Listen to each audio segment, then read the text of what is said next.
Real talk. I think once the immigration officer turned me into his boss, I could tell that his boss really, it was weird. It was like he really did not want to kick me out, but it was like at this point in time he felt like there was no way for him to pretend like he believed me. Because at one point I was just like, okay, can I just go back and just get my stuff together or whatever. I even had friends, my Thai friends, talk to them and ask them, okay, can she just bring her stuff to my house? You can put it in her passport, let her come back in the country so she can organize her stuff at least. But his response was, no, because I feel like if I let you in, you're going to stay or hide, and find another way. And, we have laws, we have policies, and I just could see it in his eyes. I could tell from his energy that he wasn't really trying. But the immigration officer who stopped me initially, he was not having me in no way, shape, or form. But this other guy, I could see that he did not want to, and it took him a while to make up his mind. But eventually he was like, all right, let's go, And unfortunately for me, they held me for so long trying to figure out what they wanted to do that the last flight that left out of Thailand to Singapore had already departed. So I was going to have to spend the night in prison or a jail cell, basically. They have like jail cells inside of airports. And interestingly enough, the prisoner has to pay per night to stay in this jail cell, which I thought was really interesting. So I think I wound up paying 700 baht, a little under. I think maybe it was 25 or $20, because I could not be flown out right away. I had to wait for the first flight that was going back to Singapore with that specific airline to leave, which was like probably 6 or 7 a.m. And mind you, again, I had like 4,000 or 5,000 baht, so I had to use a little bit of that money to sleep in their jail cell, which was basically bunk beds with metal bars in a very dirty, dingy, what you would think was like a basement. I feel like there was like dirt floors, very dirty. There was no toilet paper in the bathroom. There was no doors on the bathroom. I mean, in the cell that I was in, there was a woman's side, of course, and a male side, and they give you a very thin blanket. I don't recall any pillows, no. They give you a really thin blanket. And I think there was 2 chargers in there, and I was trying to use one to charge my computer. But the other girls that was in there, the other prisoners, the female prisoners, they was in there hogging the outlets. But it was really interesting to me because I was just like, wow. I never broke down. I never cried. I don't think it really hit me. Like, I'm not the kind of person that expects things like this to happen to me, and I look at the bright side of everything. It's just something that I naturally do. And so even when I was in there, I encountered prostitutes. I encountered people who were overstaying their visa who got caught. I encountered criminals. I encountered all kinds of different people who, some of them didn't even know when he was going to get out. Some of them, one girl had a fake passport or whatever, and she seems hopeless, For me, I kind of try to stay to myself, but one of them was trying to talk. Some of them was very social, Other ones were just like, leave me alone, move out of here. But overall, I remember thinking to myself, this will be a great story. Like, my mind was just processing this, like, wow, that's crazy. I think I managed to close my eyes for an hour or so, and then eventually, somebody came to collect me. Now, when this person came to collect me, one of the airport officers, I'm sure, came to collect me, took me upstairs and everything, but made sure to ask me for a bribe. At some point in time in the conversation, it was like, money. And I remember thinking to myself, I'm locked up. I'm in jail. You're not helping me get out. You're not doing anything at all to incentivize me giving you any money. Like, that was so awkward to me. I'm like, you actually asking for money and I'm actually in prison? Like, how am I being, what do I get out of this? So eventually I was on a flight to Singapore, and I remember getting into Singapore, and it's just different with every country, every airport, everywhere is different. So in Singapore, I believe Americans get 3 months tourist visa. So when I arrived, they saw that I was coming from Thailand, being denied entry. And it just basically said, so do you have anywhere to go? I was like, I have friends. It's like, okay, well, I think it's best for you probably, if you want to go back to Thailand, to get a visa before you go back in. You can stay here, you're fine, but it might happen again. You might get denied entry if you try to go back there again. So go. I knew people in Singapore. I worked in Singapore. I gigged in Singapore before. That was my first gig abroad, and I love Singapore. Absolutely love Singapore. And it was probably one of I was grateful that was actually the place that I did my visa run. However, it's not a place that you want to be broke. Not a place that you want to be with nowhere to stay. Not a place that you want to be with no job. And I found myself in all three of those situations. So I'm sitting there at the airport thinking to myself, who the hell can I call? Not only am I thinking to myself, who can I call? But I'm also thinking to myself, who am I not ashamed to call? Because I had nothing with me.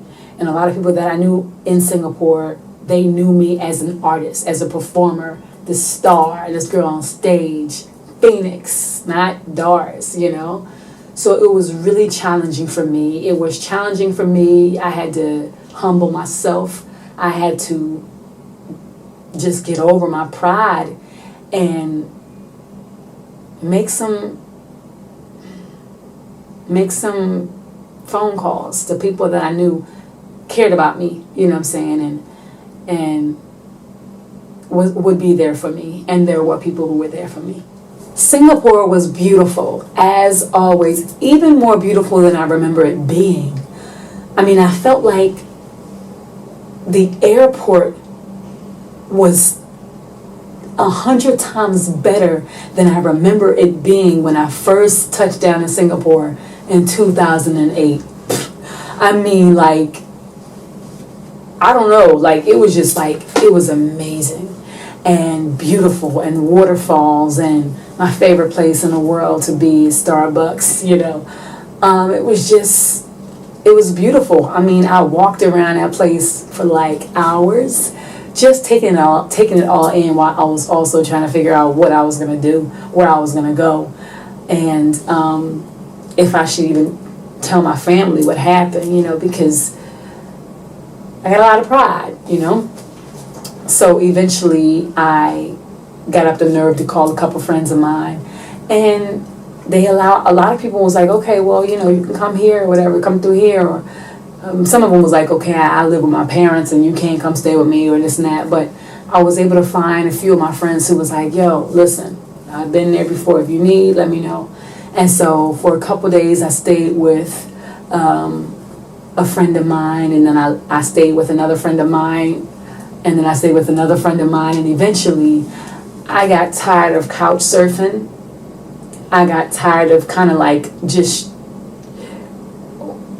not really taking control of my life and just kind of waiting for something to happen. I reached out to different gigs I worked at, reached out to different businesses and jobs I've had, just tried to find freelancing opportunities so that I can at least make sure that I was eating. Now, mind you, I still had 2 apartments in Bangkok, I still had to worry about, okay, if I don't get a chance to get back over there, how am I going to pay this rent? Because another one of the reasons why I was so relaxed, I think, was because I was waiting for a contract opportunity to begin in a month or so when I was still in Thailand. So I wasn't just like, life is going to take care of everything. But I was waiting for something. And usually, to be real, for me, things I want usually come. They usually happen. So in my mind, I'm thinking, all right, I'll be couch surfing for at least a week or 2 at the most or whatever. And then I'll try my luck to get back in Thailand. I'll borrow some money from friends or whatever just to get back over there, because I know once I'm back in Thailand, I can find a job and I'll be good. All the while, still waiting for the opportunity of that contract to possibly come through, because that was also in my mind an option, but it never came through. So eventually I buckled down and called one of the people that it hurt my heart to call, and that was my sister, my oldest sister. Not because I didn't think she would be there for me, but just because she works harder than anybody else I know. And the last thing I wanted to do was ask her for financial help, because I know I had it. I know I could take care of myself. I knew I put myself in a situation to not be prepared. And if I learned anything from her, is that that's just something that you never want to do, so that you're never in a situation where you have to rely on somebody else to have you. And I made the call. And without a moment's hesitation, she said, here's my credit card information. Book yourself a ticket and bring your ass home.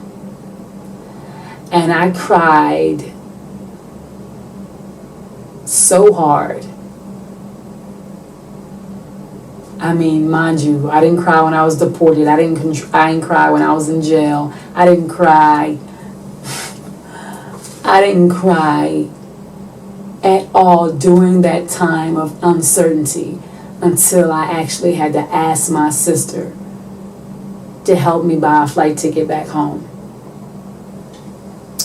Long story short, I was on a flight back to the States, and I was too ashamed, too embarrassed to even see my sister, even after she bought my flight ticket home, because I just felt like, not like this. In my mind, all I kept thinking of is, the next time I see you, I'm gonna be a certain way, I'm gonna look a certain way, I'm gonna have a certain amount of things. And I know some people are like, come on, it's family. I get that. But I'm on a mission and I have goals, and I still communicate with my family. But in terms of me actually letting go of this lifestyle, I want to let it go in a way where I actually have something to financially give back and help my family, and it's just something that I want to do. And in that moment, I heal by myself best, even though I talk to people and I know people love me and I get strength from them when they let me know I got your back. But in terms of me actually healing my wounds, especially if I know that it's because of something that I did, I need to be alone, so I can think. But anyway, I stayed with my godfather when I went back to the States, and he gets me, I don't know, we're just very, in sync. He's an artist as well. And I just basically stayed in his house on a cot in my own little room. And when I was ready to go back out into the world, I got myself a waitressing job at a restaurant, start just picking myself back up while I was praying daily for the opportunity to get back into Thailand, for an opportunity to get back overseas, for an opportunity to pick up where I left off, and not be back where I started in terms of like the 9-to-5 world that I so happily left behind years and years and years ago. And so I was in the States, I think, for about a month. Was it a month? A month and a half, I think, before I got a gig offer to come back overseas. And when it happened, my heart was just like, because it happened at a time that I was kind of like, I never gave up, but I was starting to reincorporate myself into normal life. Like, all right, you're a grown-ass woman, it's time to get a job, you know. So I was kind of like rebuilding, and I started writing. I was finishing up my 4th book or whatever at the time, because luckily I had my laptop. But yeah, I was able to still have some kind of art with me, and also working at the restaurant. Just in the hours I could get, I was working, making money, and helping out my godfather, and just like, because he had a accident at his job because he's a carpenter, and I was grateful to reconnect with family, grateful to just remind myself of what I walked away from years ago. Remind myself not to take anything for granted, and to also think more, be more wise financially. And I took the gig overseas. I got the gig overseas, and eventually when that gig was over, I was able to come back to Thailand. I had money in my pocket. I didn't have any problem coming through immigration, no questions asked. And I say this, I wanted to tell this deportation story for 2 reasons. The first reason is because is to remind everybody to never give up on your dreams, never give up on the things that make you happy, the things that you're passionate about, the things that you love doing. Something may come that interrupts that dream or wakes you up from that dream, and the reality may not be pleasant, or the experience may not be what you want it to be, but it doesn't mean that that's the end of your dream, or the end of your journey, or the end of your joy. Sometimes we get to know what we want most by being a little far away from it, creating distance. That's how you know what something means to you, by what it feels like when you don't have access to it, or you can't do it, or it's denied. And music was never denied to me, but the life I had built, all the stuff that I accumulated, my studio that I had, my equipment, my books, so much stuff was here. And luckily, like I said, I took my laptop, but that was just because I didn't want to be bored while I was waiting for my flight. Thank God for that, But I was sleeping in my godfather's cot, and before that, traveling and couch surfing in Singapore in friends' houses, when I had not only my own apartment, but a studio with all my equipment that I could not get access to, So that's number one.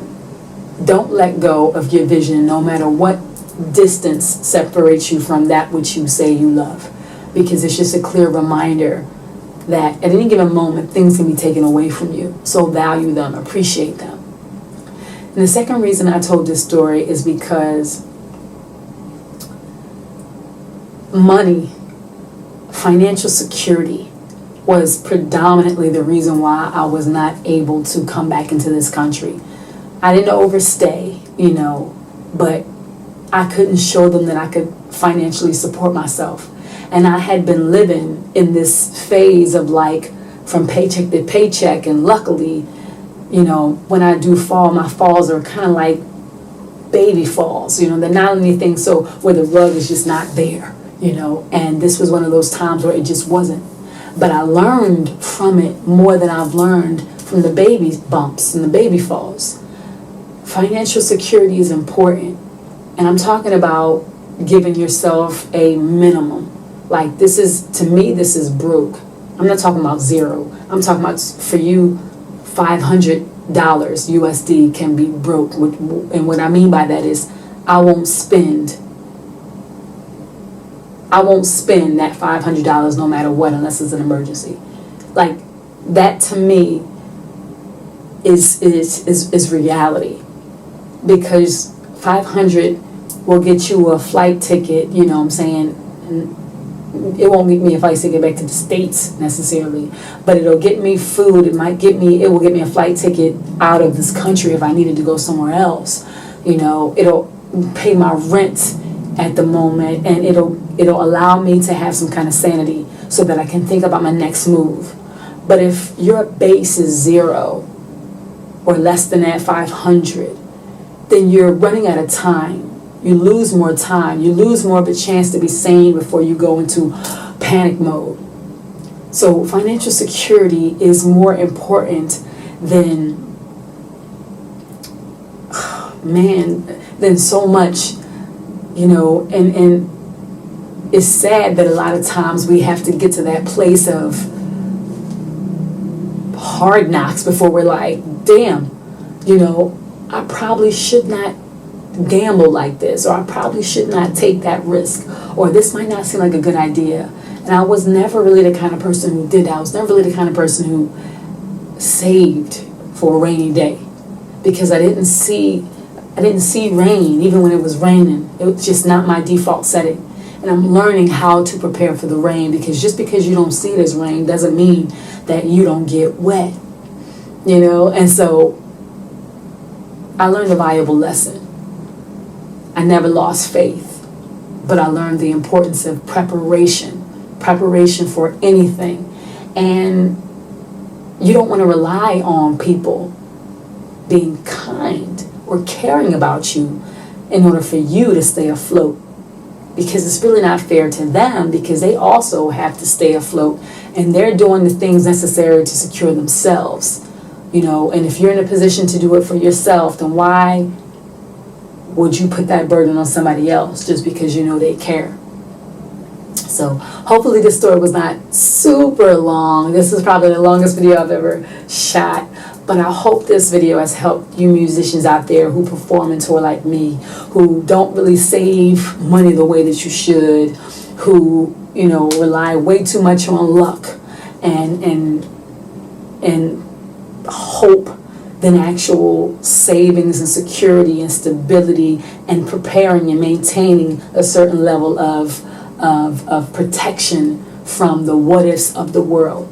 This artist life is amazing, but there are artists out there who work illegally. You know, there are artists out there who are kind of like just floating around and don't really protect themselves the way they should.